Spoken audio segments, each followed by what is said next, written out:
Assalamualaikum warahmatullahi wabarakatuh. Salam, Om Swastiastu, Namo Buddhaya, dan salam kebajikan. Perkenalkan, nama saya Cito Fandi Paundra dengan NIM 2208003101077. Perkenalkan, nama saya Dava Fakri Farizal dengan NIM 2208031011002. Perkenalkan, nama saya Lulus Renata Firianti dengan NIM 2208003101066. Perkenalkan, nama saya Dwi Nur Misahida dengan NIM 220210205009.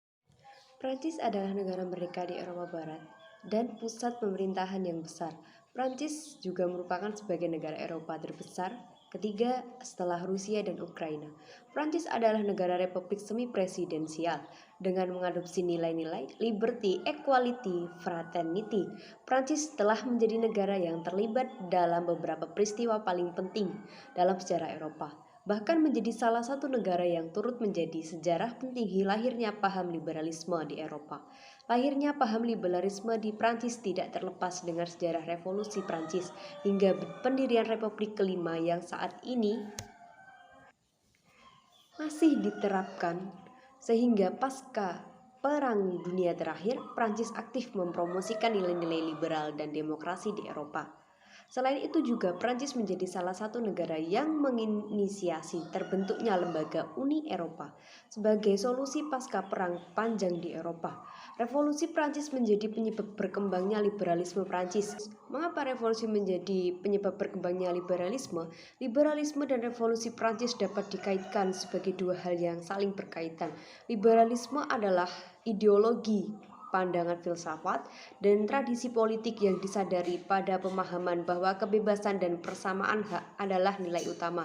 Maka, nilai liberalisme pun sama dengan tujuan utama dilakukannya revolusi Prancis.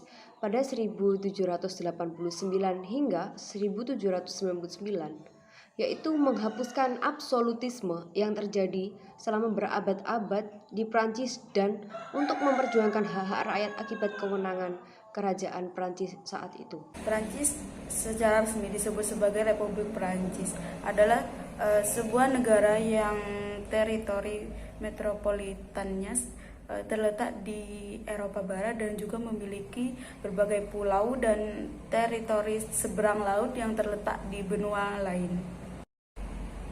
Negara ini berbatasan dengan Belgia, Jerman, Swiss, Italia, dan lain-lain. Prancis juga terhubung dengan Britania Jaya oleh terowongan Channel yang berada di bawah Selat Inggris. Di sini saya akan menjelaskan sistem hukum yang diterapkan di negara Prancis. Prancis menggunakan sebuah sistem hukum sipil yang berarti hukum berasal terutama dari peraturan tertulis. Hakim tidak membuat hukum tetapi mengartikannya. Kebebasan adalah peraturan dan larangannya adalah pengecualian. Larangan kebebasan apapun harus dibuat oleh hukum dan harus mengikuti prinsip kewajiban dan perbandingan. Hukum Prancis terbagi menjadi dua bagian utama, hukum pribadi dan hukum umum. Hukum pribadi meliputi hukum sipil dan hukum kriminal. Hukum umum meliputi hukum administratif dan hukum konstitusional. Tapi dalam praktik, hukum Prancis terdiri dari tiga bagian utama, hukum sipil, hukum kriminal, dan hukum administratif. Kelahiran liberalisme di Prancis dilatar belakangi oleh adanya ketimpangan dan kesenjangan yang mencolok dalam negara yang sudah mengakar sejak lama di negara itu.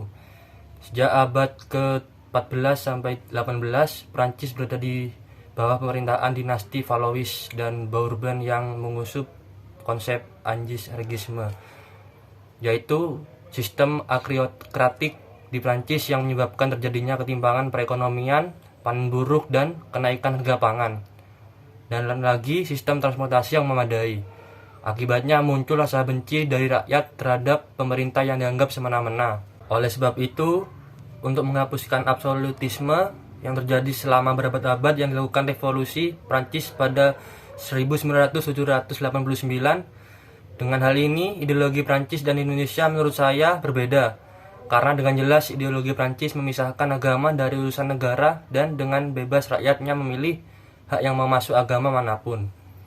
Sementara itu, di Indonesia memiliki ideologi Pancasila yang menjadi dasar negara Indonesia. Udah sangat jelas memegang teguh yang keyakinannya kepada Tuhan Yang Maha Esa, seperti yang tercantum pada Pancasila yang pertama, yaitu ketuhanan Yang Maha Esa, yang dijelaskan mengenai bahwa Indonesia menjunjung tinggi mengenai keagamaan yang diakui dan dianut masyarakat di Indonesia. Terbukti dalam Undang-Undang 1945 yang tercantum pada pasal 29 ayat 2 bahwa negara menjamin kemerdekaan tiap penduduknya untuk memeluk agama. Selain itu, Di sini saya akan menjelaskan evaluasi kelebihan dan kekurangan penerapan ideologi di negara Perancis bila dibandingkan dengan negara lain yang menganut ideologi serupa. Menjelaskan kelebihan.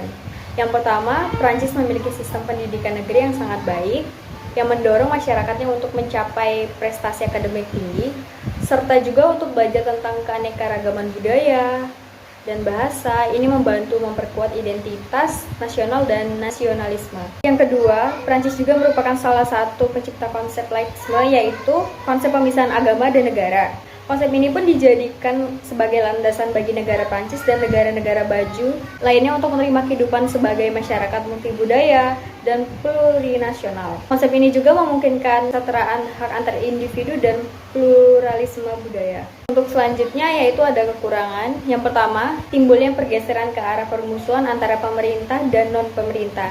Banyak kebijakan yang dihasilkan pemerintah tidak direstui oleh gerakan massa.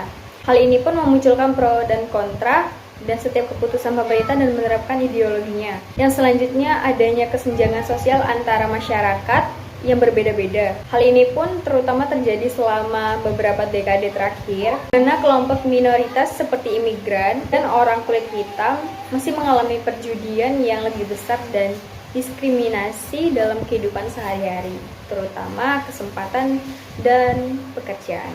Secara keseluruhan, kelebihan dan kekurangan penerapan ideologi di Prancis dapat terlihat dari berbagai sudut pandang. Namun apapun itu, konsep ideologinya telah menghasilkan beberapa keunggulan dalam hal sistem demokrasi, pendidikan, dan kesejahteraan nasional.